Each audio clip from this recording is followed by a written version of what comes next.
दोस्तों इस शेर पर बड़ा ही गौर और फिक्र करया है और अगर ये तुसा की चंगा लगा है तो इसकी शेर लाजमी करया है। लिखिया होया है साफ कुरानी अंदर, लिखिया होया है साफ कुरानी अंदर, यारी दुश्मन दे नाल ना ला बंदिया, तेनों रावां विच करसी खराब जालम, कदम सोच के अगे वाल चा बंदिया।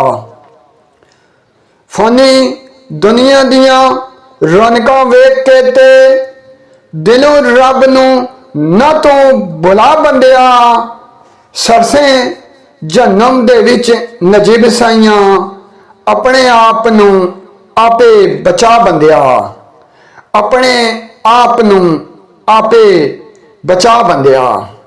दोस्तों शेर लाजमी कर सो, शेर लाजमी कर सो।